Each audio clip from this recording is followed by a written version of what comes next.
What is up, future developers? How you doing? I'm Sam, also known as the Pro Design Builder.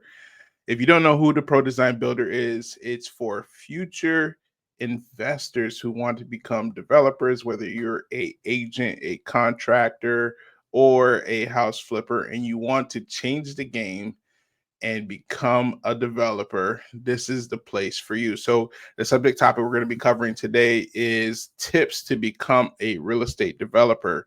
How do you become from investor to developer, and how to break into real estate development? So, how I equate real estate development is you're not holding a hammer and a nail and a saw, putting up the building yourself, right? So I equate real estate development as being the head coach.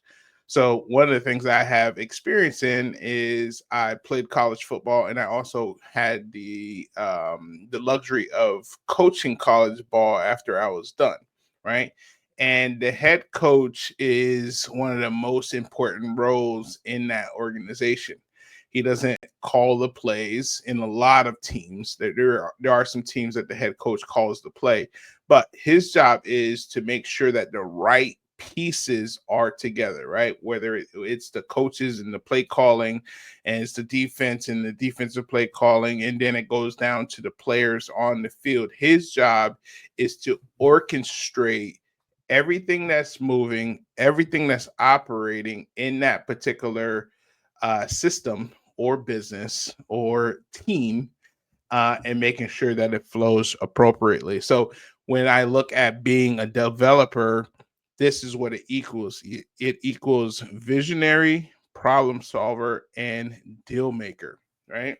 So kind of like that example that I gave you about being the head coach.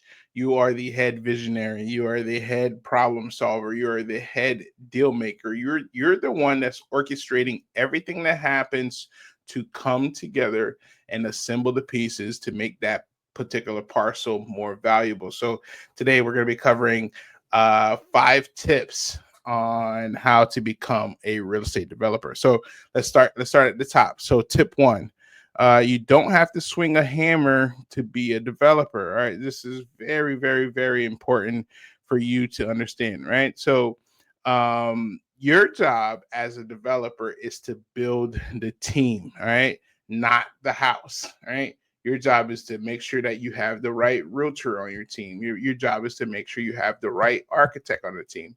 Your job is to make sure you have the right general contractor and project manager, etc. Right? When it's time to market it, make sure you have the right marketing team. And that's essentially what your job is. And the more that you understand and you fine tune that idea, the better position you're going to be as the real estate developer, right? So I'm going to give you an example. All right. So I represented back in the day before I got into uh development and construction. I represented a developer, friend of mine, on a piece of parcel. I mean, tell you how this particular deal broke down, right? So the city of Fort Lauderdale was in transition, and in that transition, what happened is they changed the zoning maps to accommodate for mixed use because they wanted to transform this particular area, which was a opportunity zone, into a vibrant mixed use community called Flagler Village now, which is thriving and exploding right now. But what happened within that is the investor kind of saw that, caught wind, bought some property and held it, and then also started to put together some preliminary plans on what these parcels could be, right? And what he did is he put some preliminary plans, met with an architect on what the parcels could potentially be. But some of the mistakes that he made is he didn't orchestrate getting the entitlements attached to those plans. He didn't also finalize those plans. So, as I was representing the developer as the broker, what happened is we kind of discovered that, like, why didn't he push these plans and push these ideas, which makes the property more valuable and less steps that the developer has to take to make this thing come to life, right? So that's what that looks like when you're controlling a piece of property and you're controlling land and converting it to its highest and best use. So, that's the job of the developer, right? So you have to have the mindset that you're operating as a project manager and not the technician. All right. Your job is not to do everything. Right. And if you're a control freak, this is probably very problematic for you. But the more you understand, the less that you do, the more that you hire professionals to do, the better position you actually are for the future. So, you're definitely not a technician, right? So let's talk about tip number 2. Learn to read dirt. Zoning is everything, right? So local zoning equals hidden opportunity, right? When you understand what the city is planning to do with certain areas, then you can create the opportunity they want it to transform into, right? So starting by going to the city, like for example, right? So if the city wants affordable housing in a specific area, would that be of value to you? Yeah, like if you knew that the city wanted affordable housing and they want a developer to put together plans for affordable housing in a specific area, that adds value. Things like ADUs, duplexes, townhouses, understanding the zoning on what they're going to allow for that particular parcel is going to be absolutely important in understanding what you need to do to get the zoning right for this particular parcel, right?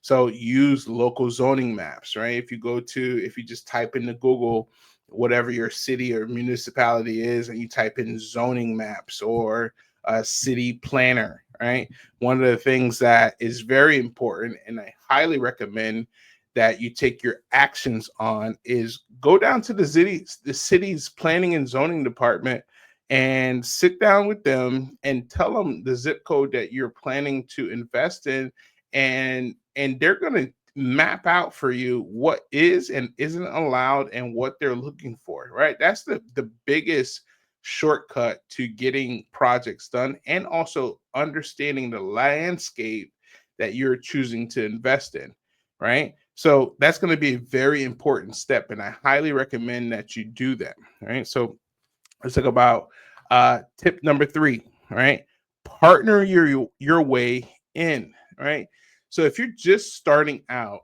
in real estate development and you don't know exactly all of the pieces, how to go, where to move, things to do, you should absolutely look to partner with people that are more seasoned than you, right?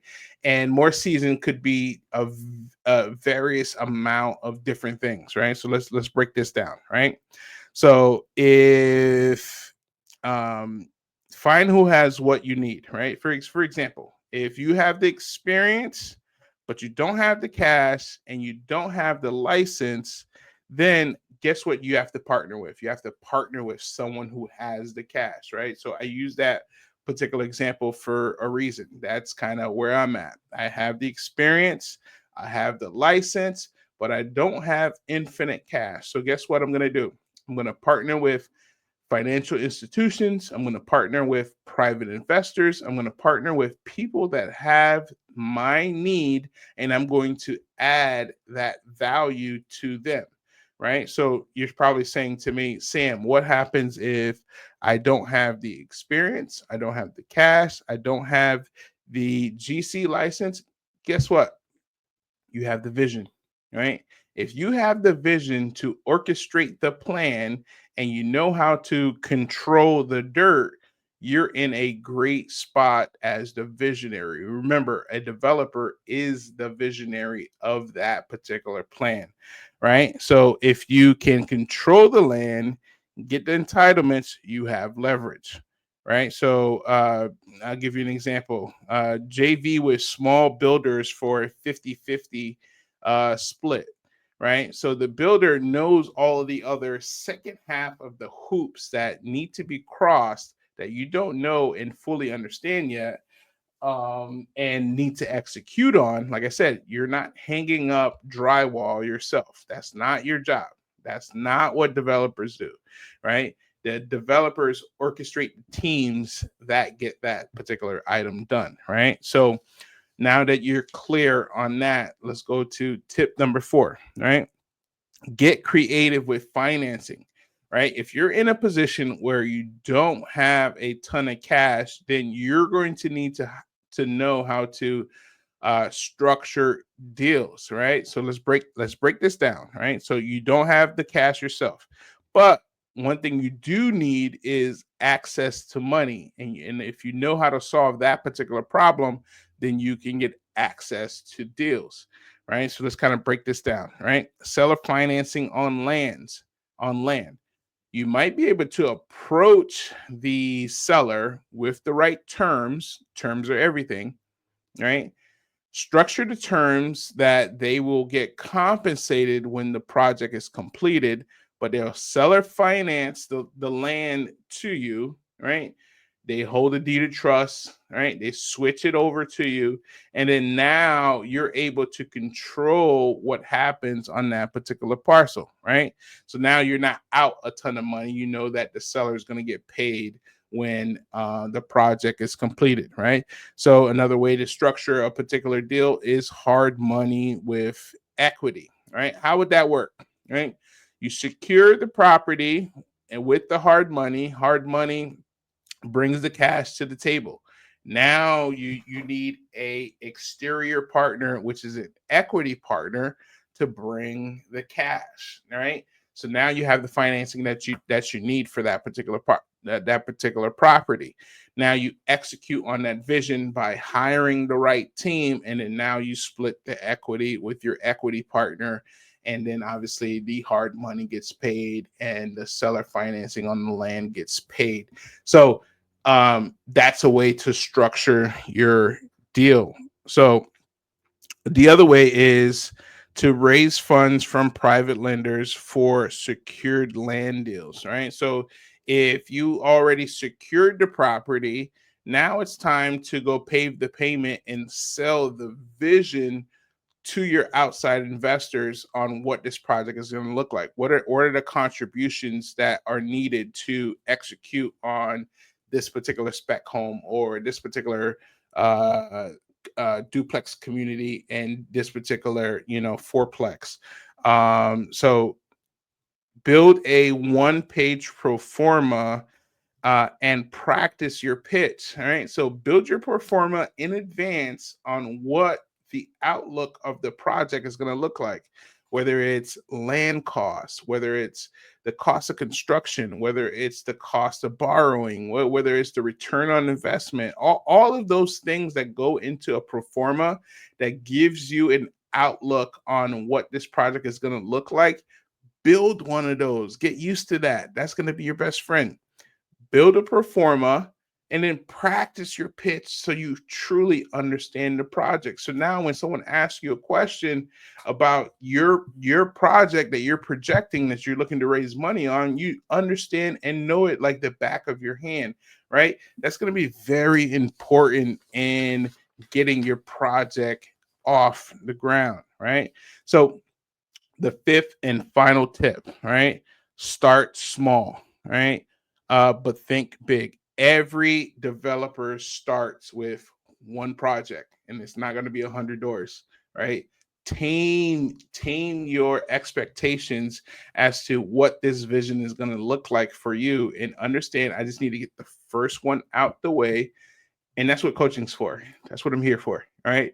So I help investors get the first one out of the way, and then from there they're off and running into real estate development. Right. So let's talk about ways to get your first projects off the ground. Right, which is infill lots with spec homes. So this is a lot that you have cultivated and also put together plans for a spec home for resale, right?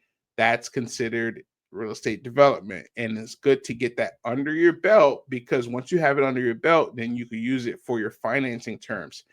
Financing wants to see experience. So anytime that you're able to add value to a piece of land is very important, right? And it goes into your belt buckle for experience.